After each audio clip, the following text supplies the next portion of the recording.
This is the story of Morgan Freeman's most personal and terrifying battle, not against Hollywood executives or racial discrimination, but against time itself and the inevitable reality of human mortality. At 87 years old, the Hollywood legend, who spent decades playing God, wise mentors, and seemingly eternal figures, is finally confronting his own mortality in ways that have fundamentally changed how he approaches each remaining day of his life. The man whose distinctive voice has narrated the human experience for multiple generations, providing comfort and wisdom to millions of viewers worldwide, is now living through his own final chapter with a mixture of grace, fear, and desperate determination to control what little he can still influence.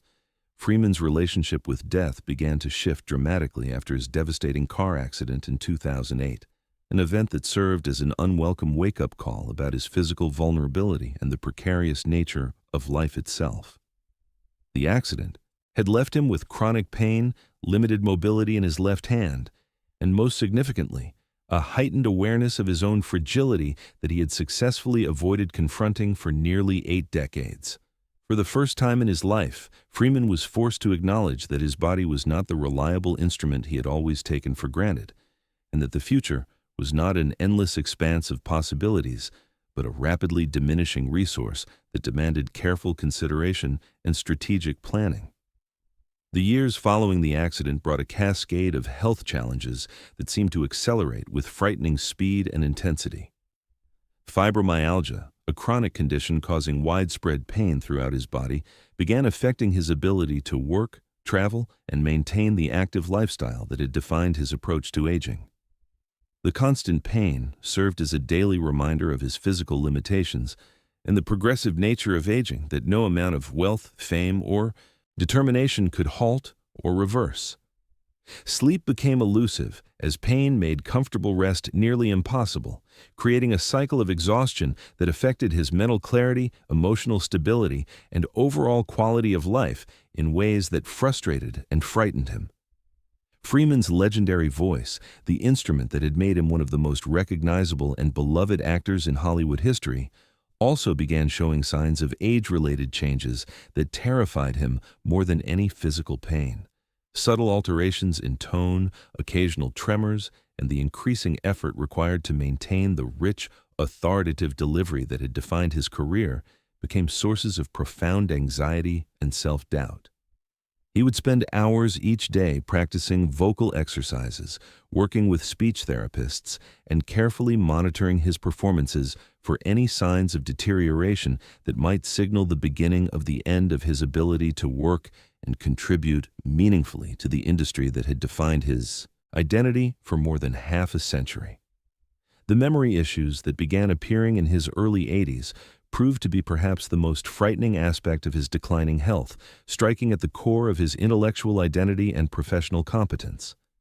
Freeman had always prided himself on his sharp mind, extensive vocabulary, and ability to memorize complex scripts with relative ease, but the occasional lapses in memory and moments of confusion that began occurring with increasing frequency created a new category of fear that went beyond physical discomfort to threaten his sense of self and professional dignity.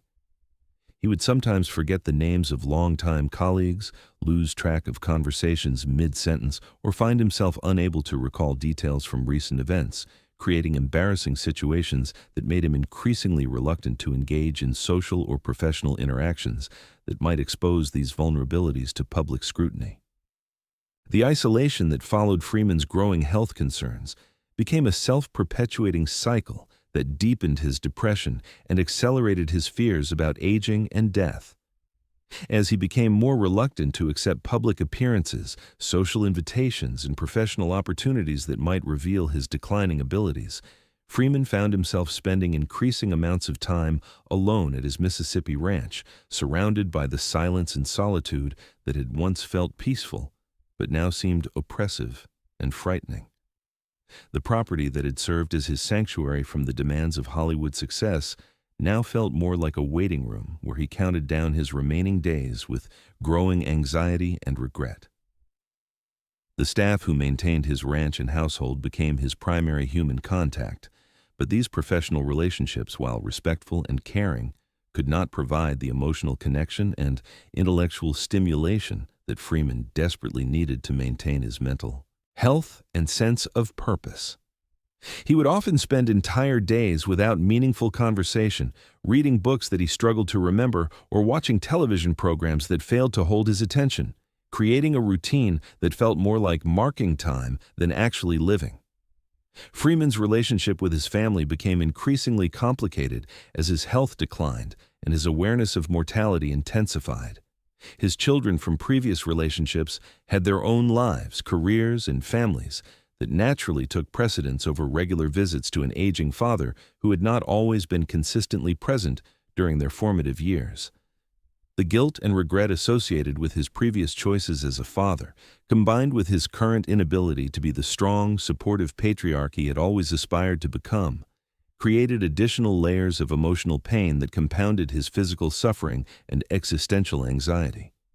He would lie awake at night thinking about opportunities missed, words unspoken, and relationships that had been damaged by his prioritization of career over family, wondering if there was still time to repair some of the emotional wounds that his absence and emotional unavailability had created over the decades.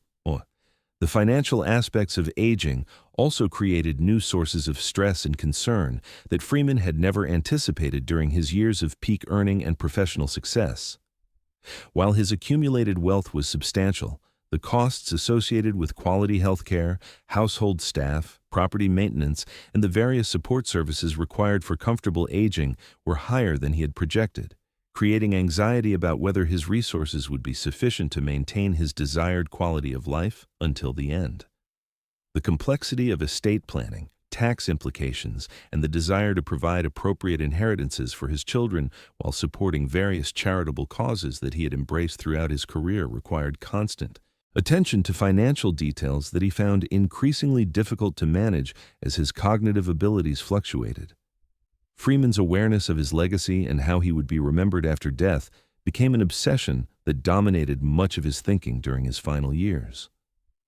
The man who had spent decades carefully crafting a public image of wisdom, dignity, and moral authority was terrified that his declining health and increasing frailty would overshadow the body of work and positive contributions that he hoped would define his lasting impact on the entertainment industry and broader culture.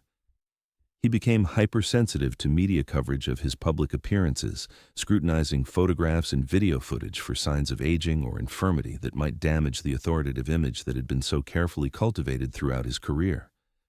The fear that he might live long enough to become a shadow of his former self, generating pity rather than respect from fans and colleagues, became a source of constant worry that affected his decisions about which projects to accept and which public events to attend. Freeman's struggle with the concept of death itself revealed the complex relationship between intellectual understanding and emotional acceptance that characterizes the human experience of mortality.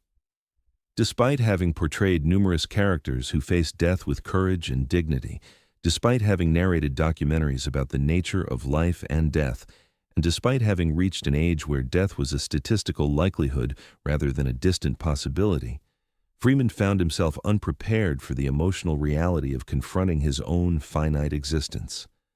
The abstract concept of death that he had explored through his work became a personal, immediate threat that generated fears and anxieties he had never anticipated during his younger years when mortality seemed like a theoretical concern rather than a practical reality. The physical process of dying rather than death itself became Freeman's primary source of terror, as he witnessed friends and colleagues succumb to various illnesses and conditions that highlighted the potential suffering and indignity associated with the end of life. The prospect of prolonged illness, loss of mental faculties, or physical deterioration that would require extensive care and support created a specific type of anxiety that went beyond the simple fear of non-existence to encompass fears about pain, dependency, and the loss of autonomy that had always been central to his sense of self.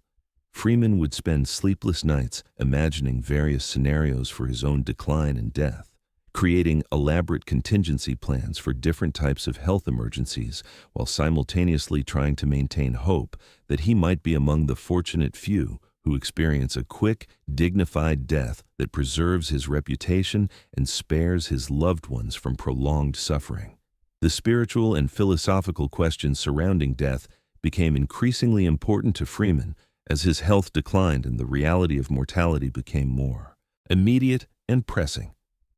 The man who had portrayed God in multiple films found himself genuinely grappling with questions about the existence of an afterlife, the meaning of human existence, and the possibility that consciousness might continue beyond physical death.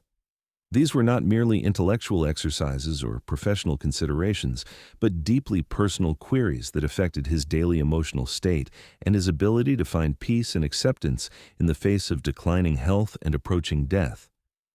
Freeman would engage in long conversations with clergy, philosophers, and other thinkers about the nature of existence and death, seeking comfort and understanding that might help him approach his own mortality with greater equanimity and less fear. The documentary projects that Freeman chose during his final working years reflected his preoccupation with death and the search for meaning in the face of mortality. His work on programs exploring human consciousness, the nature of existence, and the search for meaning in life were not just professional obligations, but personal quests for understanding that might help him make sense of his own approaching death. Through these projects, he was able to explore philosophical and scientific perspectives on mortality while maintaining his professional identity and continuing to contribute meaningfully to public discourse about topics that had become personally urgent and important.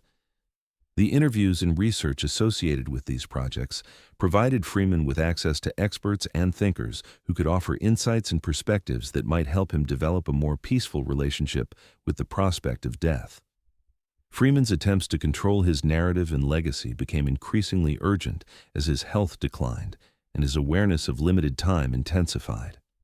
He began working on autobiographical projects, giving carefully crafted interviews, and making strategic decisions about his final professional appearances that would shape how he would be remembered after death. The desire to maintain dignity and control over his public image, even as his physical abilities declined, created a complex balancing act between honesty about his condition and the preservation of the authoritative persona that had defined his career. Freeman wanted to be remembered as the wise, dignified figure he had portrayed on screen rather than as a frail, elderly man struggling with the ordinary challenges of aging and decline. The practical preparations for death that Freeman undertook during his final years revealed both his characteristic thoroughness and his deep anxiety about losing control over his circumstances and legacy. Legal documents were updated and revised multiple times as his understanding of his condition and prognosis evolved, with careful attention to provisions for medical care, end-of-life decisions, and the distribution of his assets in ways that would honor his values and provide appropriate support for his survivors. Freeman worked closely with attorneys, financial advisors, and estate planners to create comprehensive arrangements that would minimize the burden on his family, while ensuring that his charitable commitments and personal values would be reflected in how his wealth and possessions were distributed after his death. These practical considerations, while necessary and responsible, also served as constant reminders of his mortality and the limited time available to complete these important tasks. The selection and preparation of his burial site became a project that occupied considerable time and emotional energy as Freeman sought to create a final resting place that would reflect his personality, values, and desired legacy. The choice between burial and cremation, the selection of a location that would be meaningful to his family and accessible to those who might wish to pay their respects, and the design of monuments or markers that would appropriately commemorate his life and achievements required decisions that forced him to confront the reality of death in very concrete and specific terms. Freeman's discussions with funeral directors, cemetery officials, and monument designers were exercises in imagining his own death and the immediate aftermath that would follow, creating a surreal experience of planning his own commemoration while still living and actively engaged in the process. Freeman's relationship with his medical team became increasingly central to his daily life as his health conditions required regular monitoring, treatment adjustments, and ongoing consultation about symptom management and prognosis. The doctors, specialists, and healthcare professionals who managed his care became intimate witnesses to his physical decline and emotional struggles, creating relationships that were both professionally necessary and personally complicated by the vulnerability and dependency that Freeman found difficult to accept. Regular medical appointments became milestones that marked the progression of his various conditions, providing both reassurance when symptoms were stable and anxiety when new problems emerged or existing conditions worsened. The balance between aggressive treatment that might extend his life but reduce his quality of life, and palliative approaches that prioritized comfort and dignity over longevity,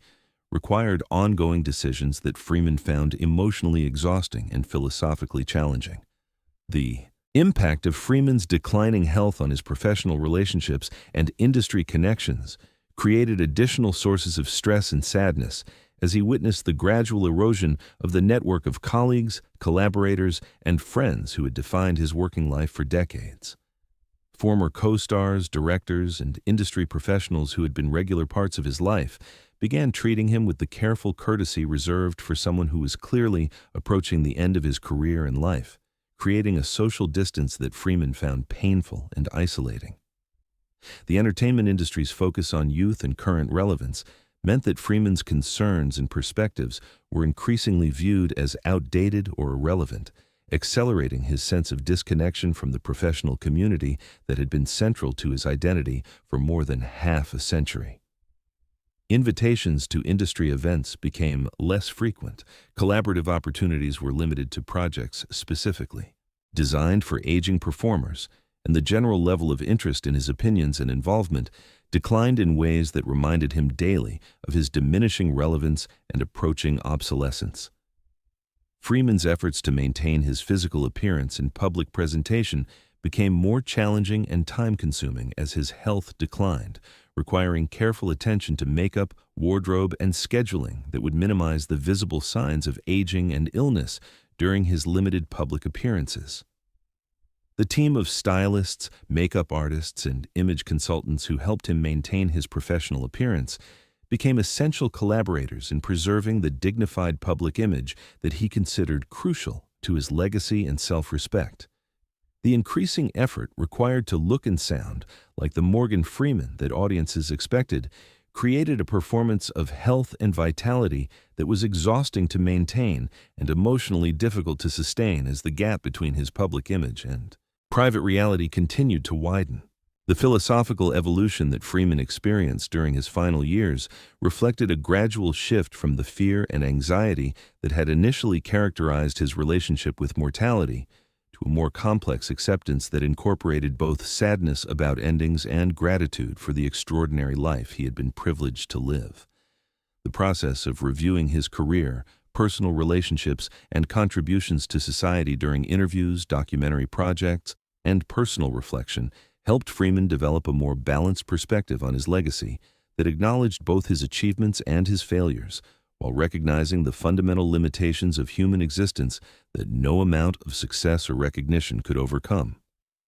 This intellectual and emotional maturation did not eliminate his fears about death and dying, but it did provide a framework for understanding those fears as natural and universal aspects of the human experience, rather than personal failures or signs of weakness.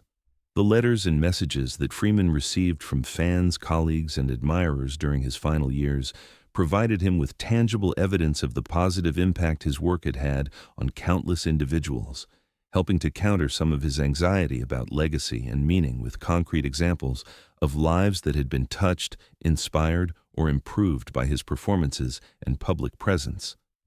Reading about how his portrayal of particular characters had provided comfort during difficult times, how his voice had brought peace and authority to important documentaries, or how his public statements had influenced social and political discussions, helped Freeman understand that his contributions to society extended far beyond entertainment to include genuine service to humanity that would continue to have value and impact long after his death.